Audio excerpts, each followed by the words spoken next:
Good afternoon, and thanks for joining us. This is Chris Michaels. I'm the Director of Brand and Communications at SimSpace, and we are proud to present today's Threat Intelligence webinar, Defending with Confidence Against PwnKIT.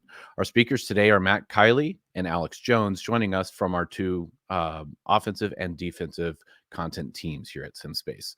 A little bit about Matt and Alex. Matt Kiely is a seasoned practitioner with 10 plus years of experience in IT and cybersecurity. Matt has worked as lead cybersecurity analyst at the MIT Lincoln Lab, red team operator and exploit developer at a large financial institution, principal cybersecurity content architect and instructor here at SimSpace. He is also a decorated United States Marine. Matt holds a Bachelor of Science in IT from Northeastern University and graduate certificate in cybersecurity from Rochester Institute of Technology. Matt also maintains an alphabet soup of active professional certifications. Alex Jones is a senior cybersecurity content architect here at SimSpace with over a decade of experience in the IT and cybersecurity industry. He has been a blue team content developer, threat researcher for Proficio, malware support agent with ESET, and a systems and security administrator at Point Loma Nazarene University. He brings a unique specialty in threat hunting and correlation rules development utilizing SIEM technology. Alex holds certifications in cyber incident response and penetration testing.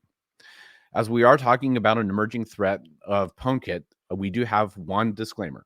While this webinar is designed to provide you with as much information as we have about PwnKIT vulnerabilities and exploits, the guidance that follows is based upon the information currently available. Should new vulnerabilities be disclosed and published with corresponding CVEs or guidance from affected applications and services, SimSpace will update its training content with appropriate information. For additional assistance, we recommend contacting our customer success team at success@simspace.com. Before we get going on our offensive side and handing things over to Matt, I do have one poll that I want to put up there, which is how concerned are you with PwnKIT? If you want to answer here on screen, we'll have quick answers, and then we'll turn that everything over to Matt. I'm going to keep this poll open for about 1 minute.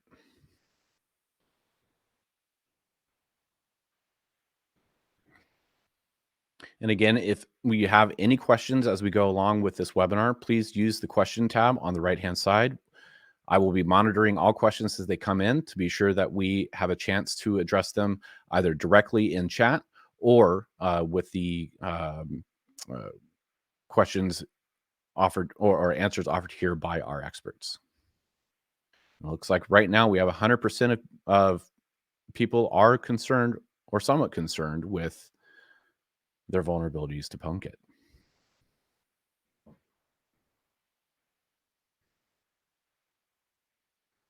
Let's see it jumping up and down. All righty.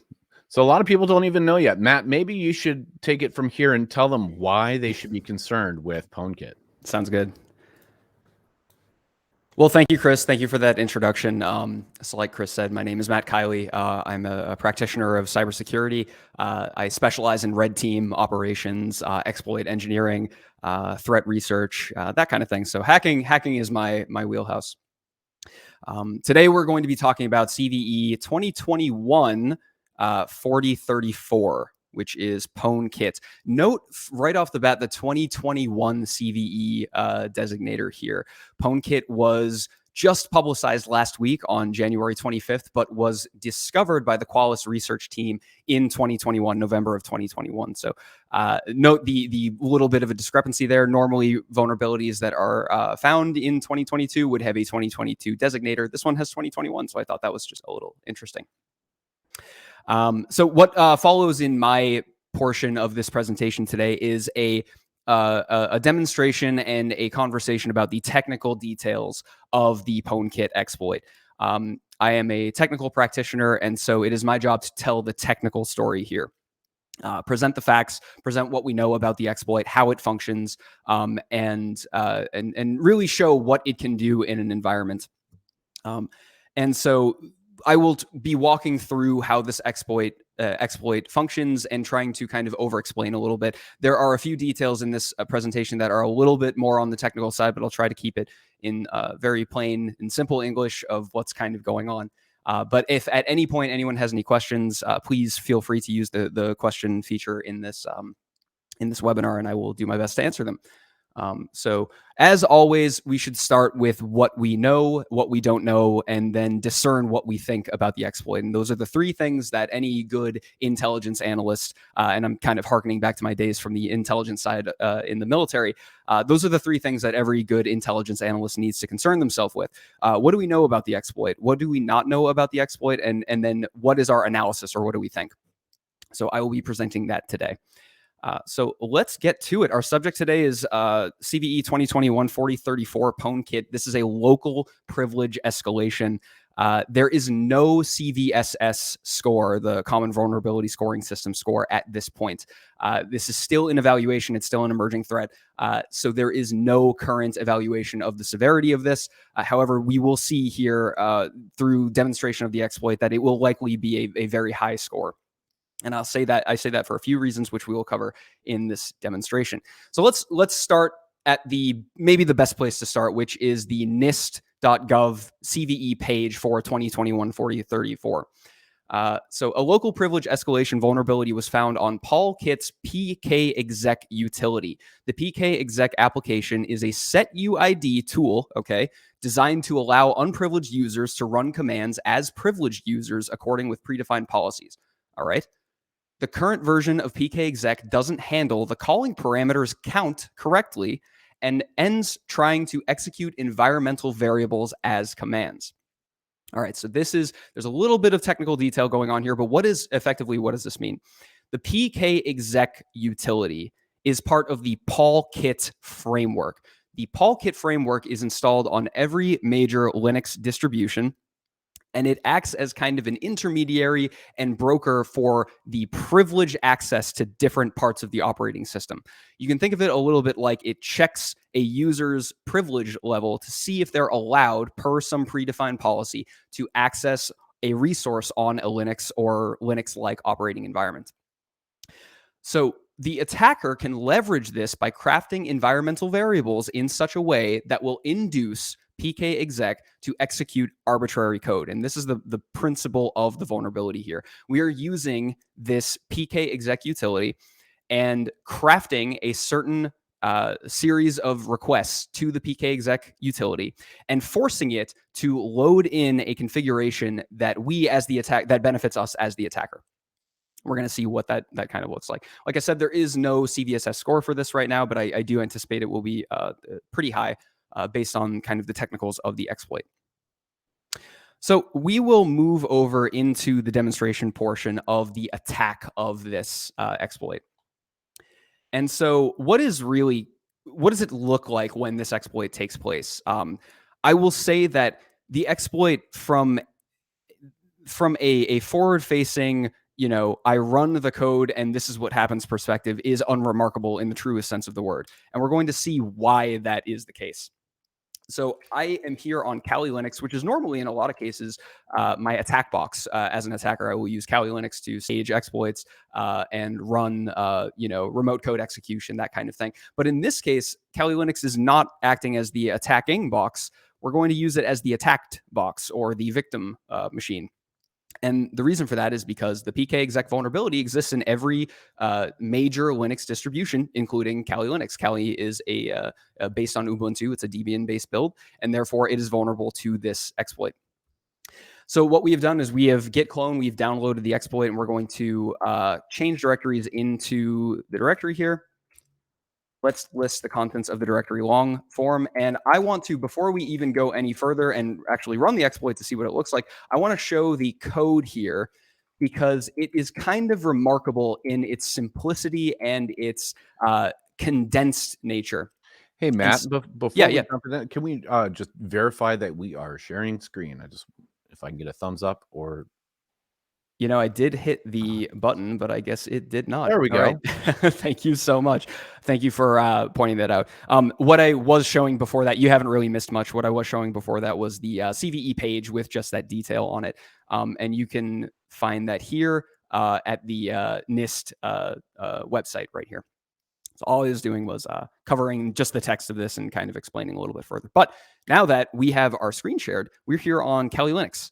Kali Linux, of course, is the attacker box that I normally use during operations, but in this case, I'll be using it as the victim box. So in any case, I have cloned the code to this Kali Linux box, and I wanted to print out the exploit code itself.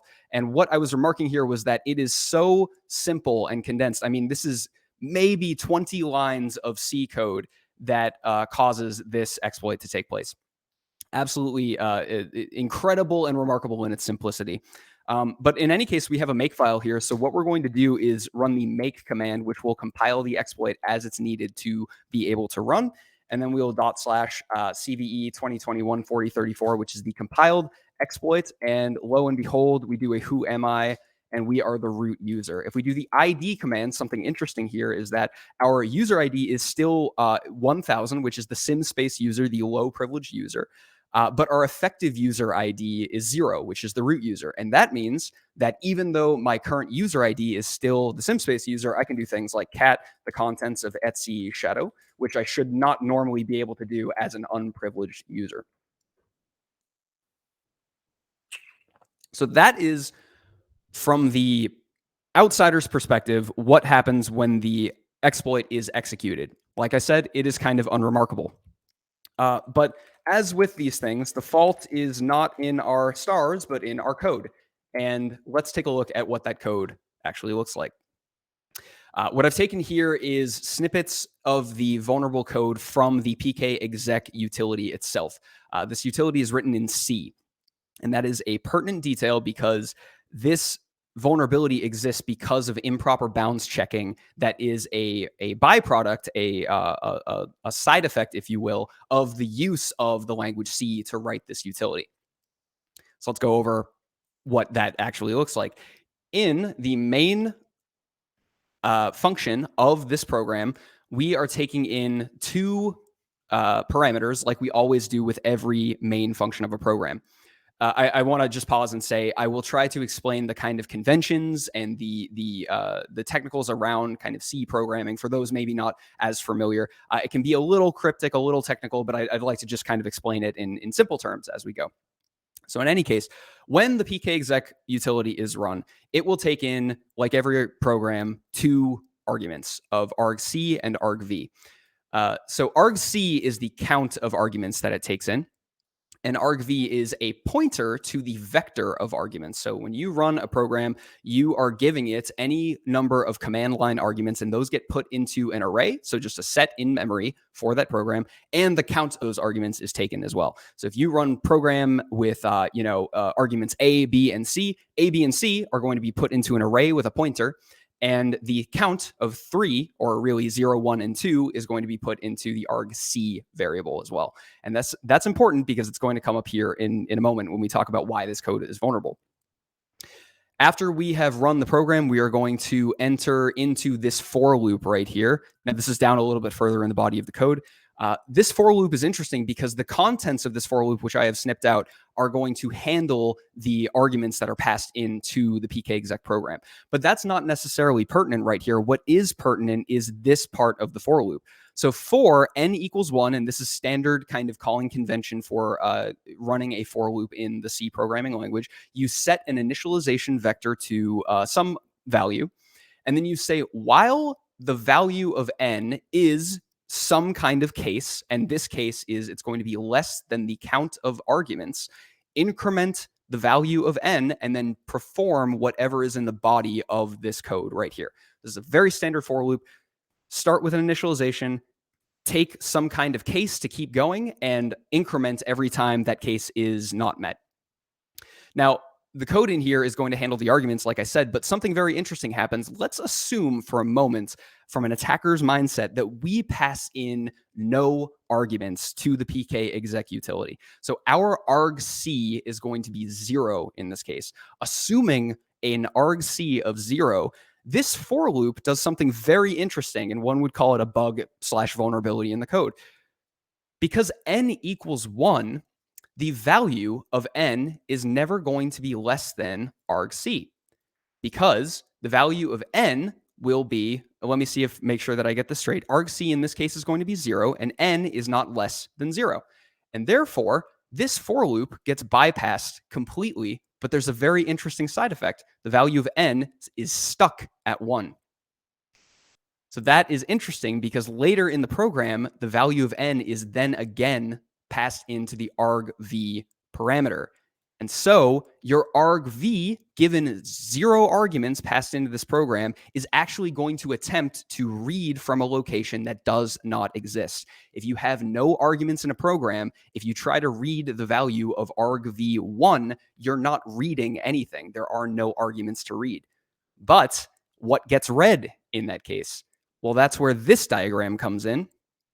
Thanks to the structure of how a process will be formed in memory when it's executed on a system, the arguments array and the environment variables array are going to be right next to each other.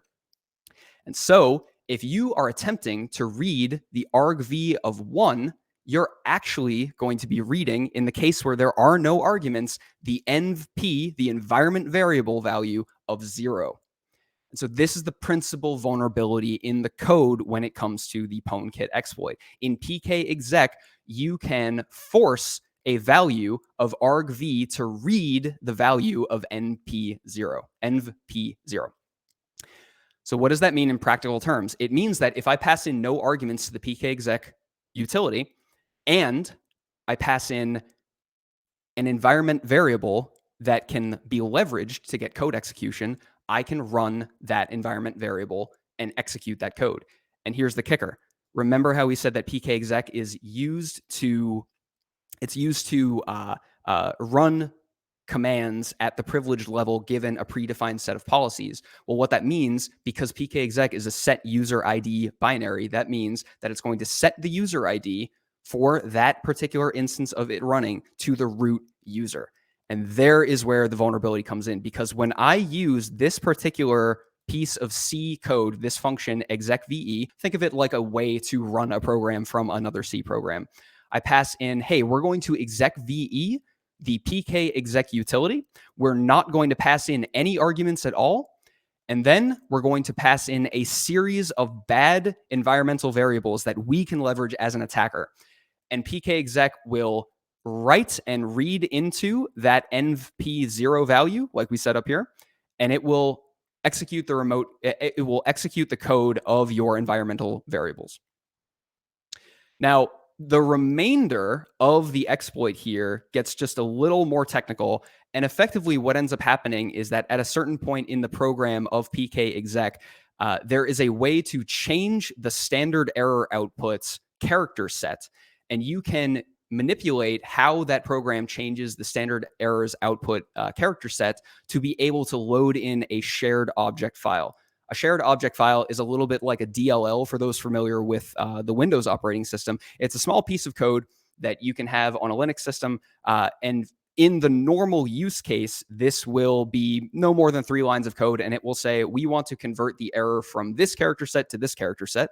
But by reintroducing this environment variable back into the runtime, you can point that at the shared object file that will execute your code.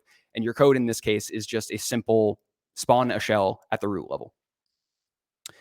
So what is this in practical terms? So let's bring Kali Linux back up on screen. In practical terms, what we've already seen is that this is about a 3-command local privilege exploitation, or local privilege escalation exploits.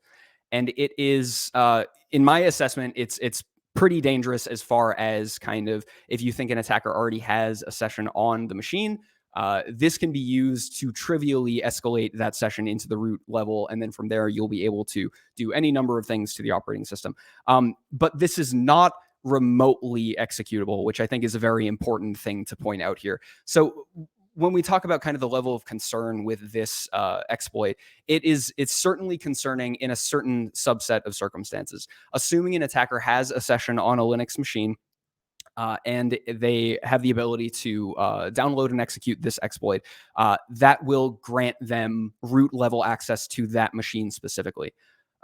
But we should take this in context where there's always more to the story. These kinds of attacks don't live in a vacuum, right? We've kind of demonstrated how it lives in a vacuum by just running the exploit like this, and we say, who am I? And we're the root user. But remember, there is a whole attack chain here. There is a whole part of the equation where the attacker must get access to the environment in the first place, be able to land this exploit on the Linux host in the first place, and then they'd be able to run this and achieve privilege escalation. So I wanted to kind of, just to close out the attack demonstration of this, I wanted to harken back to maybe an older exploit some of you may be familiar with, which is Dirty Cow. And Dirty Cow was discovered in 2017. I think it was first demonstrated in 2017 and affected, really, I don't quite remember if it was all Linux hosts at the time, but it was very close to all Linux hosts at the time. And this, I think, kind of supplants, or maybe is another version of the Dirty Cow exploit, where it is trivial privilege escalation on the Linux operating system when you have a pre-established session on that operating system in the first place. So we should assume that this is being exploited in the wild. This would be an extremely effective way for a threat actor who already has a session in the environment to be able to escalate their privileges. And therefore, we should be on high alert for the indicators of compromise for this attack. And to cover the indicators of compromise and defenses and mitigations, I'm going to turn it over to my colleague, Alex, and we're going to talk a little bit about how we can detect this, how we can mitigate it, and other considerations from the defensive perspective. Thanks, Matt. Let me go ahead and share my screen. All right, screen check. You guys can see that okay? All right, perfect. So another disclaimer here. Anything I show you here, don't go out and do it in your environment until it's tested or you've discussed it as a team to make sure it's not going to negatively impact anything that you run. I don't want you to remove the SUID bit from PKExec or uninstall PWNKIT and have it cause a critical app you use to not work. So definitely don't do anything that I show you unless you've got approval or talked to the team yet. So first thing, what to do about this, you want to patch. Most major distros have patches out. Red Hat even has an Ansible playbook for mitigation steps using system tap if you can't patch. So the only downside to that is you'd have to reload the kernel modules for system tap upon restart, and it won't work on secure boot systems. But the majority of systems, you should be able to patch and fix this right off the bat. If you do run into one of those situations where you're not able to patch, you can either, again, uninstall PWNKIT or remove the SUID bit from PKExec. And so here I have on the right side, this is the same machine as CentOS machine. On the right side, you can see that the SUID bit is set on PKExec. So on the left side, you can see what Matt also showed you. Right now, the UID is user. There's no EUID, but I'm going to run the exploit, and now you can see the EUID is root. So if I go back over here and I remove the SUID on PKExec, and let's do another ls user bin PKExec.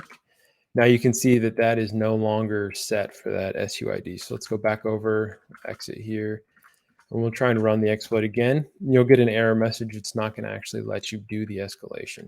And you can see there's no EUID. So this is an easy method to prevent it, and it's easily reversible as well, right? You could just run the chmod command again and just re-add that SUID bit, and things should be good. So that's an easy method to stop it until you can patch.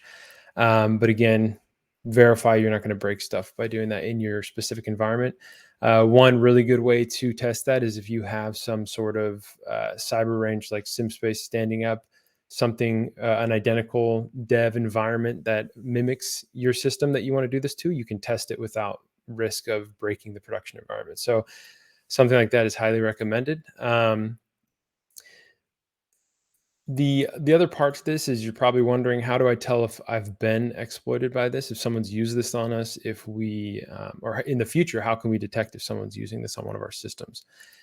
Luckily, there is some good resources for that. Another slight disclaimer here. So Qualys says that it is possible to run this exploit without leaving any traces in the logs. And I'll come back to that later. There's a little bit of a caveat there. But you can find rules like elastic detection rules and Sigma rules that are looking for different things. For example, elastic detection rules are looking for the gconf path in file path, which makes sure that you analyze your logs for this first, because if you aren't mapping your logs to file path or this specific message to file path, it's not going to work. So you'll need to know. So for example, in our lab, I have FileBeat ingesting the secure log from CentOS, and it's not mapping it to file path by default using the basic system module. So keep that in mind. Some of these things are it requires you to have the same exact parsing setup. The Sigma version's not using that secure log, which I think might work a little bit better, and I'll get into that, but it's using Audit D to track usage of PKExec. So Florian Roth, he is a very nice blue teamer who constantly is posting really helpful things, and he's part of the Sigma team.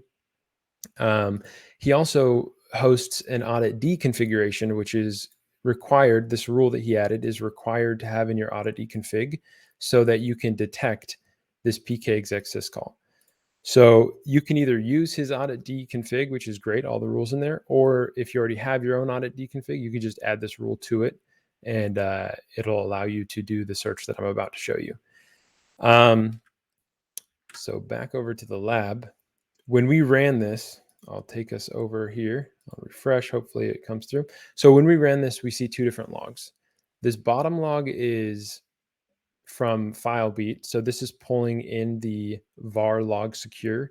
And another thing to bring up, on CentOS machines, it's going to be var log secure. On Debian-based machines, it's going to be var log auth.log. So it's a different log, but same message.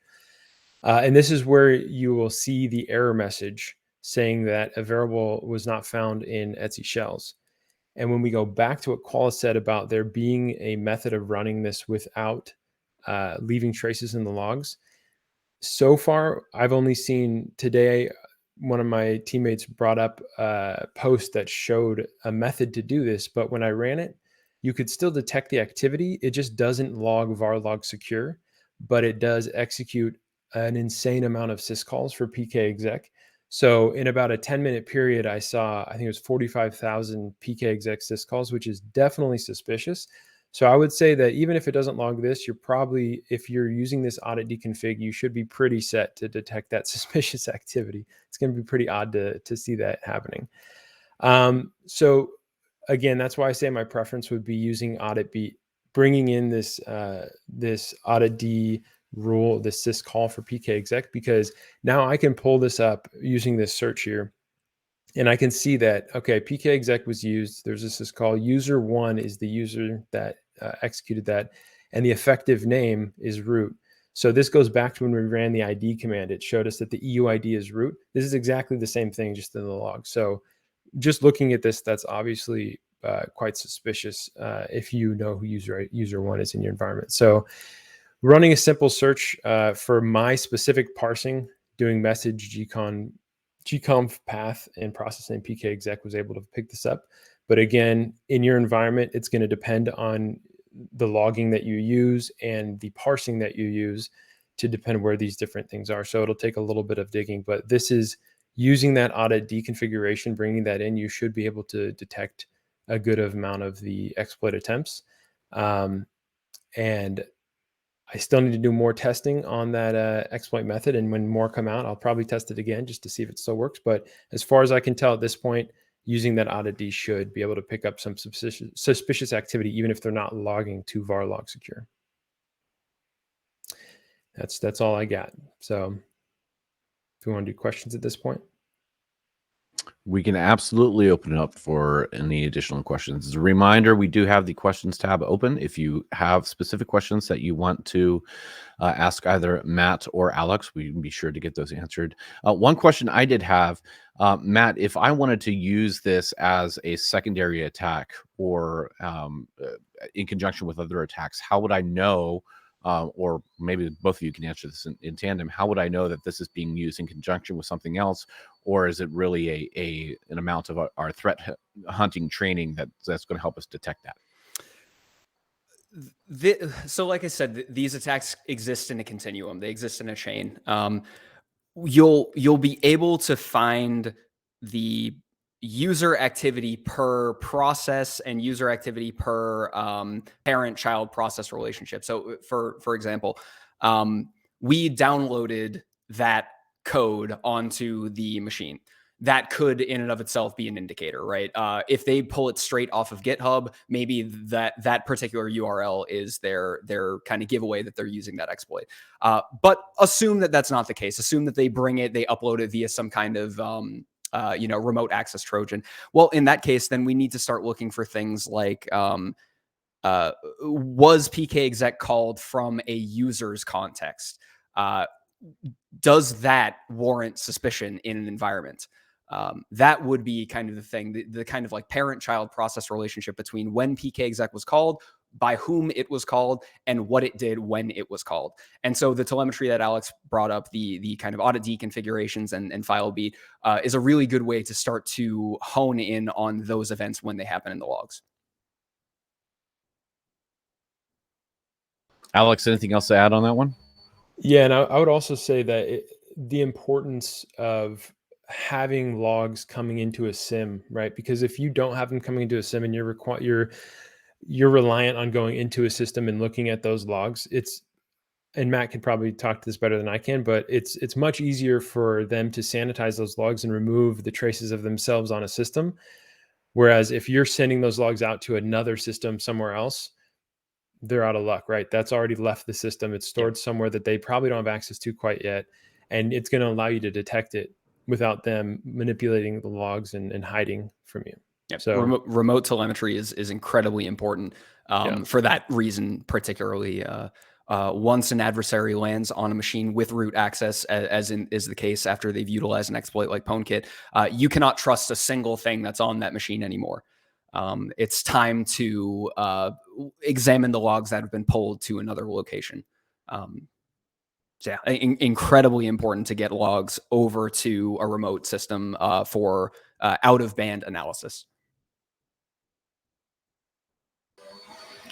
And of course, it also is important to stress that this happens from any level user, right? So anybody that's had a breach or at least a log out there of all the usernames and passwords that are out there, being able to change passwords, change any sort of access right now, making sure that you clamp down on any potential risk of somebody getting in through what would have been a previously authenticated access point, making sure to do whatever you can to eliminate those types of entry points is absolutely critical right now. Yes, absolutely. The scope of the affected components here is I mean, it's insane, how many possible endpoints here are affected by this. And when you think of what are the kinds of servers that this vulnerability affects, well, they could be VPN servers, web servers, any kind of remote code execution against maybe like an Apache server.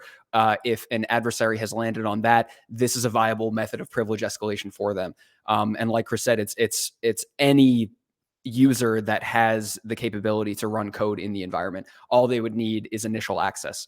And so it exists in a chain, and anywhere you can cut that chain off, you're going to stop the attack in its tracks. But assuming initial access and assuming they can run code in the environment, this would be like I said, a very effective and extremely effective privilege escalation vector.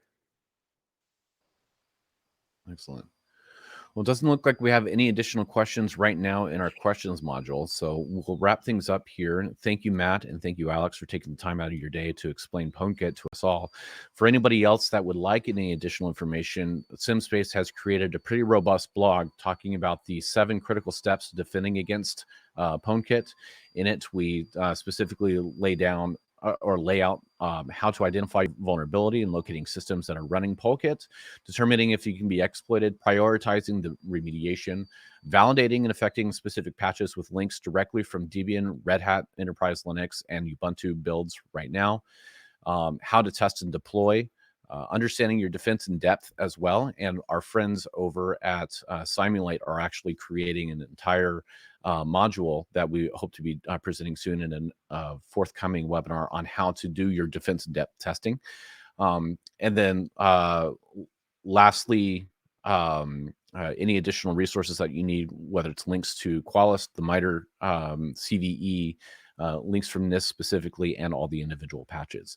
So if you have any additional questions, you can also reach out to our team directly. If you want to test this on the SimSpace range, whether it be testing the PKExec vulnerability from the offensive or defensive perspectives, or you would also like to see our customer training modules that are available to existing customers through our content library, you can contact us at either sales@simspace.com or our customer success team at success@simspace.com.